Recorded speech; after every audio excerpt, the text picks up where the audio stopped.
Ya, oke, kita ketemu lagi setelah tadi nonton Timnas Indonesia laga perdana Piala Asia 2023 Qatar. Hasil tentunya tidak sesuai harapan kita ya. Di skor 3-1, sayang banget kita 0 poin dan goal difference -2 nih. Pertandingan tadi gimana lihat Yos? Kamu mungkin mau mulai dengan komentar apa nih? Wasitkah yang kamu komentari atau gimana? Enggak, ya wasit bisa sih pengaruh ya, terutama di pengambilan keputusan VAR itu ya di gol kedua ya. Iya, mungkin nantilah banyak akan yang mengoreksi, tapi mungkin aku akan menyoroti dari gol yang pertama ya. Itu sangat disayangkan karena memang ya itulah, kalau memang timnas kita ini main dengan low block itu ya gitu, nanti jadinya terlalu ada pressure yang sangat tinggi ya dari Irak, dari apa gitu. Kemudian nanti pemain kita lagi-lagi belum bisa mengantisipasi kesalahan juga. Ini kan sebenarnya hal yang berbeda terjadi di babak kedua ya. Tiba-tiba block pressnya itu naik menjadi medium block, medium press. Ini kelihatan sekali bahwa ternyata variasi di serangan di babak kedua lebih hidup daripada babak pertama yang hanya mengandalkan skema counter ya, transisi positif. Memang agak disayangkan ketika kenapa sih kita harus bermain dengan low block gitu ya. STY ini kenapa harus bermain dengan low block, padahal ini kan memang laga pertama adalah laga yang krusial gitu. Itu juga nanti laga seterusnya, dua laga seterusnya. Ya memang ternyata dari situlah perjudian dari STY ini memang harus diapresiasi. Dia berjudi tetapi ternyata gagal di match pertama ini. Kita lihat dari line up pun juga ya, mungkin ada masyarakat yang nggak puas dengan nama-nama yang masuk ke starting ya begitu, dan juga apalagi tadi taktikal itu kelihatan banget. 15 menit pertama kita dapat press, dan bahkan golnya tadi itu kan lahir di sekitar 15 menit, lebih cepat dibanding ketika kualifikasi Piala Dunia kemarin di sekitar 20-an. Ya ini kan membuktikan bahwa kita ini terlalu bermain low block itu sangat beresiko untuk lini pertahanan. Setidaknya harus nanti lawan Vietnam dan Jepang ya medium block lah gitu lah. Kalau aku mendengar begitu dari match tadi ya, Indonesia ya.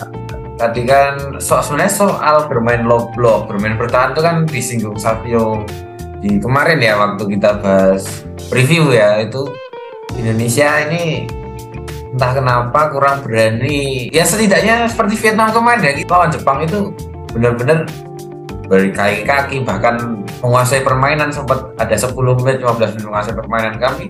Tapi kamu melihat di pertandingan lawan Irak tadi, Indonesia bermain bertahan itu memang ternyata terbukti Indonesia ini tim terlemah atau gimana menurut?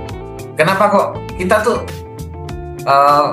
kurang berani bermain menyerang, padahal di babak kedua tadi mulai berani loh. Bisa sebenarnya kita mungkin status level mediocre bagi timnas Indonesia itu cocok ya. Mereka itu juga berbeda dengan waktu lawan Libya kemarin. Saat lawan Irak, kok mereka tiba-tiba jadi kembali ke setelan pabrik gitu. Bermain kurang wow dalam menyerang, kemudian takut untuk memulai menyerang. Gol pun satu gol juga, itu juga merasa Ferdinand seorang gelandang kan. Kemudian yang penyerang lainnya ya mereka kita tahu sendiri, finishing pun tidak jelas, mau bertahan pun akhirnya kebobolan 3 gol. Sebenarnya bukan 3 gol, 2 gol. Yang satunya itu tidak sah sebenarnya. Iya. Tapi komentarmu soal wasit gimana nih, Sob? Dikit aja. Sebenarnya nggak ada perdebatan, harusnya memang offside sih. Itu sebenarnya offside. Kalau dilihat dari replay, memang offside loh. Nggak tahu kenapa itu keputusan wasit atau wasit VAR tidak mau melihat replay sebelum itu bagaimana. Tapi yang jelas gol kedua itu memang offside. Itu sangat merugikan Indonesia, menurunkan mentalitas Indonesia juga. Gugup, Indonesia itu gugup waktu ditekan, meskipun mereka bermain bertahan. Nah kan mungkin ya dalam secara permainan mungkin kita nggak usah bahas statistik, jelas kalah semua kita, tapi kita mengerti lihat permainan timnas ya, terutama untuk di sisi tengah itu kan yang main double pivot kita Justin Hubner dan Ivar Jenner itu kan menurutku bisa mematikan Zidane Iqbal. Tadi Zidane Iqbal benar-benar nggak bisa berkutik ya tadi. Itu mantan pemain MU1 ini benar-benar dikantongi lah gitu lah, dikantongi. Tapi ya menurutku dengan double pivot ini memang kita bagus dalam bertahan, tapi ya itu secara penyerangan tuh kita kurang berani. Tapi plus poin dari menurut kalian apa sih yang dari kekalahan tadi dari timnas? Menurutmu apa, Yos? Ya, plus poin sebenarnya banyak ya, terutama ketika kita lihat ini secara kolektivitas bermain ini memang menurut ada peningkatan yang drastis kalau aku bilang ya, dibanding dari 5 laga timnas kita yang sebelumnya di 2 kualifikasi Piala Dunia dan 3 laga uji coba, ini jauh lebih baik di pertandingan tadi. Tetapi memang ternyata kesimpulannya kalau kita sudah berhasil pada performa dengan cara bermain bagus itu hanya itu rasa tidak cukup gitu. Bermain bagus iya, tetapi bagaimana nanti kita mampu mengantisipasi jikalau lawan itu ternyata memang punya plan rancangan yang beda.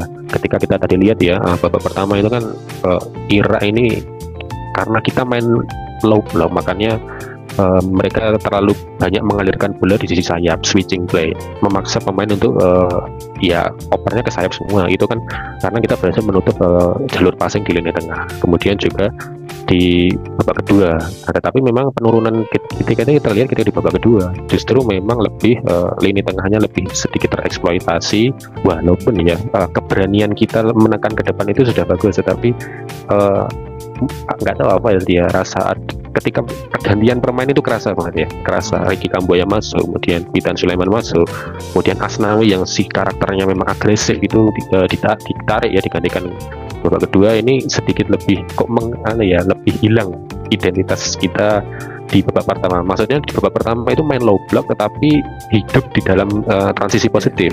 Berbeda di babak kedua ini lebih medium block tetapi susah untuk mengalirkan bola ke depan ya, meskipun ya back kita, lini tengah kita tetap bagus ya, skill individualnya tetap bisa bermain secara kolektif itu. Ya tadi kan kamu menyoroti itu ya ada pergantian pemain ya yang mungkin itu sedikit merusak pola yang sebenarnya udah cukup oke ya, tapi yang kita terapkan tadi di babak pertama terutama. Nah, kamu saat melihat ini kan Sintayong dalam pemilihan pemain ada tadi di babak pertama ya, katanya Sandy Walsh harusnya masuk starting ya, masuk starting. Terus di babak kedua Ivar Jenner, Rafael mungkin tadi yang udah main bagus justru diganti. Ya Asnawi yang mainnya ya sebenarnya oke, mungkin ya nggak tahu ya, mungkin kondisi dia atau gimana digantikan, dan yang digantikan yang masuk pun Witan gitu. Menurutmu gimana ini soal pemilihan pemain dari Sintayong? Sepanjang tahun 2023 lalu, bahkan di Piala Asia sekarang ini, kita tidak heran kalau pemilihan pemain dari Sintayong itu penuh kontroversi. Dari starting 11 itu yang kualifikasi Piala Dunia kemarin mengejutkan, kemudian yang sekarang ini kenapa Sandy Walsh dan Mark Locke tidak dimainkan dari awal? Mungkin akan lebih efektif kalau menggunakan trio gelandang tadi ya. Mungkin bisa Justin Hubner, Jenner dan Klok, atau mungkin Sandy Walsh dimasukkan menggantikan Ringo sebagai bek tengah. Tapi kan Sandy Walsh ini multifungsi ya, bisa sebagai gelandang bertahan, bisa juga sebagai bek tengah. Kalau misalnya masih kekeh menggunakan Asnawi sebagai bek kanan. Nah, kalau penyerang sepertinya akan lebih paten menggunakan Sananta dan Struijk. Marcelo Ferdinand ini cukup oke, tapi sepertinya memang agak kurang cocok ya kalau Ferdinand diduetkan dengan satu orang gelandang atau mungkin Kambuaya. Ya intinya pemilihan pemain dari Sintayong ini memang lagi-lagi mengejutkan. Sebenarnya aku untuk mungkin tadi semuanya sih apa namanya, setuju ya, kecuali untuk starting 11 ya setuju, kecuali si Asnawi yang main. Kenapa nggak Sandy Walsh gitu loh. Satu, Asnawi itu kan di laga uji coba lawan 2 kali lawan Libya sama lawan Iran itu kan hanya main 20 menit karena dia cedera. Itu satu persoalan satu. Dan persoalan kedua, Sandy Walsh ini menurut nilai market value dia pemain termahal, udah usianya produktif, pemain termahal, main di Liga Belgia selalu inti pula. Kenapa kok di timnas ini kayak susah dapat tempat ya? Aku juga nggak habis pikir gitu. Dan mudah-mudahan ya Sintayong memikirkan starting 11 terbaik nanti lawan Vietnam ya. Dan kita juga akan bahas ya pertandingan lawan Vietnam. Tapi sedikit aja, kalian melihat Vietnam yang kemarin ya tampil cukup mengesankan ya lawan Jepang. Gimana ya menurutmu Vietnam yang sebenarnya ini Vietnam yang nggak inti-inti ya sebenarnya. Nanti kita bahas di selanjutnya. Tapi menurutmu gimana nih permainan Vietnam? Sedikit aja. Ya kalau kita lihat Vietnam kemarin luar biasa ya, ketika tiba-tiba bisa comeback gitu jadi 1-2 itu. Sebelum akhirnya memang walaupun ujungnya juga kalah juga, tapi ya memang kok kalah itu kan karena murni kualitasnya. Ini kan U23 gitu, jadi ya wajar lah kalau dibandingkan dengan tim utama dari Jepang. Tapi memang sisi positif dari Vietnam kemarin adalah dengan pemain muda ini ternyata mereka tidak melakukan kesalahan. Nah itu tidak melakukan kesalahan, kemudian secara kolektivitas bermain juga cukup bagus ya.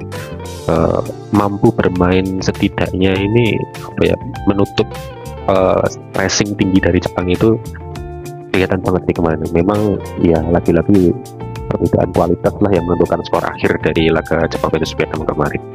Ya itulah sedikit ya soal Vietnam, dan nanti di selanjutnya kita akan bahas preview lawan Vietnam, sekaligus nanti itu pertandingan tanggal 19 ya, 19 Januari hari Jumat.